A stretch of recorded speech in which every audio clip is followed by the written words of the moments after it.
Hello and welcome ladies back to the journey. If you're not already subscribed, go ahead and hit that button down below to join me for my journey through growing my family. Today I finally wanted to get down to recording a baby update because maybe it's been a few months, but I'm here today to record Evangeline's 6-month baby update. Real quick before we jump in, we are going to be traveling with Evangeline in March when she is 8 months old. If you have tips and tricks for traveling with an 8-month-old, please leave them in the comments below.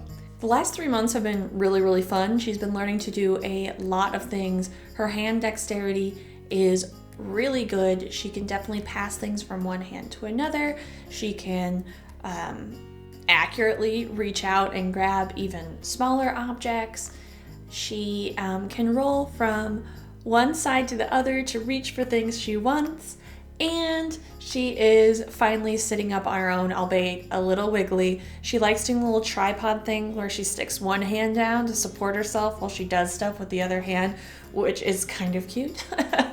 She can roll from her tummy to her back, but I mean, she's been able to do that on and off depending on her size and her diaper size for a few months now, but she's doing it way more consistently. And I have to say, it's so cute.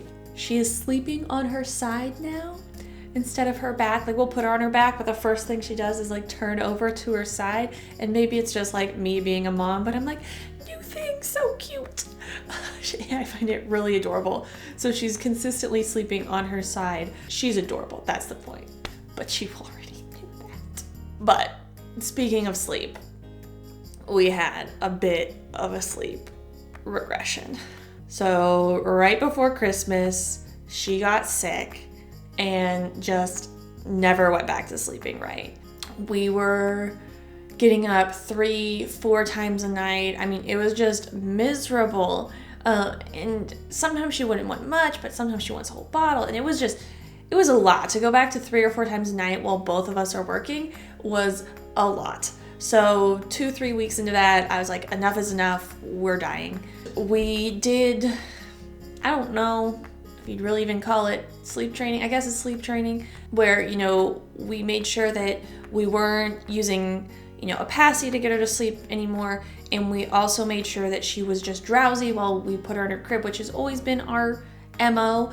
But we added the fact that now we don't pick her up if she wakes up from that.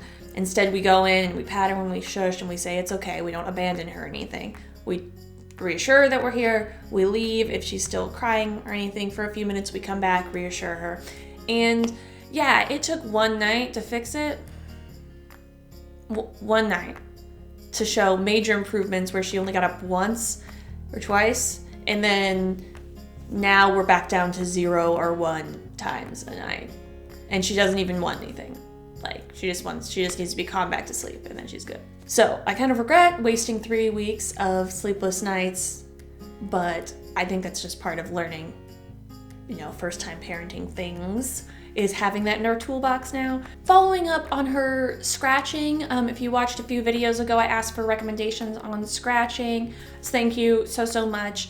We did end up talking to her pediatrician, who I don't really like, about it, and he finally prescribed her a steroid cream, and oh my gosh, does she look tons better. I really wish he would have taken me serious earlier on, where I was like, this isn't normal, please help. Instead it took months. Whatever, not bitter. So it's helping tremendously. Her skin was completely clear and all the scratches had healed, clearly way more comfortable. I say was because this week she got kicked out of daycare because she got hand, mouth, and foot. They sent out an email 2 weeks ago saying that another child in the infant room had gotten it. And so I was just holding my breath hoping she didn't. And then she did. So just, if you don't know what that is, the kids have like a mild fever and like cold-like symptoms for a few days, and then they erupt in like blisters. And I felt so bad for her because her poor little bum, it was just red and white with the skin. I'm sorry for the like gross imagery, but it's just like red and white with the peeled up skin, and it was so bad. But you can't really do anything unless it lasts for an extended period of time or they spike a high fever. Like Neosporin is your friend.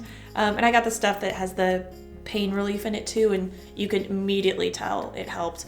And other than that, you just had to change their diaper just constantly because urine stings on cuts.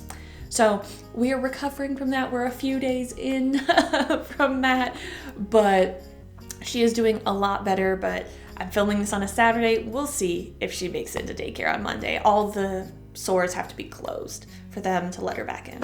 So we'll see. Other than that though, the sickness that caused the sleep regression happened, and then this happened, but other than that, she's been pretty healthy. So I'll take that over that monstrosity of 3 weeks of being ill because she started daycare. So glad that's over. On to more fun things. First of all, she turned 6 months old, so we started solids. We started her off with avocado because that seemed easy. And she was confused by it. I don't know if she likes it. We're only a week into solid foods, so she's just had avocado. I think we'll do carrot later today. But I'll do a whole video. I'm taking lots of clips of her eating, so once we get a few more weeks into it, I'll give a summary of kind of how infant-led weaning is going and just how her eating is progressing in general, and we'll see. What she is really into is water.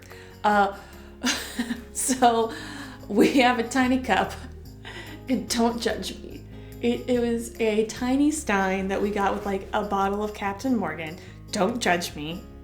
Because these other women on the internet, surely this is part of why you watch me, is because I'm not that perfect. But other women on the internet have these tiny cute little baby shot glasses, and their little babies drink water from their little tiny baby glasses. And I was like, I'm not gonna buy that. I have this. A tiny, first of all, it's plastic, which I think is better than the glass one. But it's a little plastic stein, and she grabs it and she drinks her water, and she's so excited about it. Oh my gosh, I can't even take it. It's so cute. Again, such a little mom moment there, but she loves drinking her water. Obviously she doesn't get much because she's just learning, but I think she's doing pretty well for, just being introduced to the idea of cups.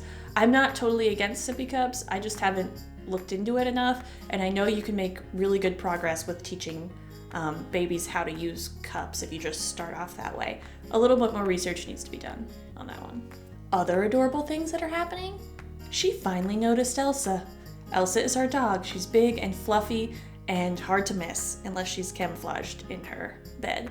She's finally watching the dog as she comes and goes, and I'm teaching her how to pet the dog. Right now she mostly just grabs onto her fur really aggressively, but Elsa will take it. She's really, really mild-mannered and mostly just wants to be pet, so the vicious grabbing is close to being pet, so she takes it. I'm just so glad. I want them to be cute little best friends, and up until now she had hardcore ignored the dog. And finally, the last thing, which is kind of a Debbie Downer, is we still don't have her birth certificate. We approved the copy of her birth certificate, like the proof of it, and I paid for a copy, did never receive it. Finally caved last week and just ordered another one, which was twice as expensive, but whatever. And I still don't have it. I'm gonna give it another week before, I don't know who to even reach out to, the lawyer? Ugh.